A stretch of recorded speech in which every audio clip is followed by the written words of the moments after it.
Supreme court chief justice స్థాయికి వెళ్ళినటువంటి మన రమణ గారు రిటైర్ అయిన తర్వాత ఇక అసలు మళ్ళీ మన వాళ్ళకి అక్కడ అవకాశాలు రావేమో అనుకుంటే ఒక అద్భుతమైనటువంటి ఛాన్స్ వచ్చింది.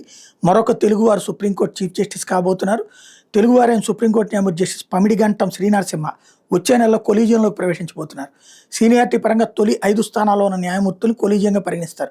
సుప్రీంకోర్టు న్యాయమూర్తులు సీనియారిటీలో 3వ స్థానంలో ఉన్న జస్టిస్ జేకే మహేశ్వరి జూన్ 28న పదవి విరమణ చేయబోతున్నారు. సీనియారిటీలో 6వ స్థానంలో ఉన్న justice Narasimha justice JK Maheshwari పదవి విరమణ తర్వాత 5వ స్థానంలోకి రాబోతున్నారు. దీంతో ఆయన జూన్ 29 నుంచి కొలీజియంలో భాగస్వామి అవుతారు. ప్రస్తుతం సీనియారిటీలో 3, 9 స్థానాల్లో ఉన్న justice JK Maheshwari justice Pankaj Mittal June 28, 16 తేదీల్లో పదవి విరమణ చేయబోతున్నారు. 16వ తేదీల్లో పదవి విరమణ చేస్తారు. శనివారం నుంచి కోర్టుకు వేసవి సెలవులు ప్రారంభమవుతున్న నేపథ్యంలో శుక్రవారం వాళ్ళ చివరి పందిరంగా పరిగణించి వీడ్కోలు పలికేశారు. ఇద్దరు న్యాయమూర్తులు శుక్రవారం ప్రధాన న్యాయమూర్తి జస్టిస్ సూర్యకాంత్తో కలిసి కోర్టు నెంబర్ 1లో సెరిమోనియల్ బెంచ్లో కూర్చున్నారు. ఈ నేపథ్యంలో ధర్మాసనాల కూర్పు మారింది. ఇప్పటిదాకా 6వ ధర్మాసనంలో కూర్చున్న జస్టిస్ పిఎస్ నరసింహ 5వ ధర్మాసనం మీదకి వచ్చారు. జస్టిస్ జేకే మహేశ్వరి వచ్చే నెల 28న అధికారికంగా పదవి విరమణ చేసిన మరుసటి రోజు నుంచి జస్టిస్ నరసింహ కొలీజియంలోకి వస్తారు. వచ్చేడాది అక్టోబర్ 29న జస్టిస్ బివి నాగరత్న పదవి విరమణ చేసిన తర్వాత ఈయన ప్రధాన న్యాయమూర్తిగా బాధ్యతలు చేపట్టబోతున్నారు.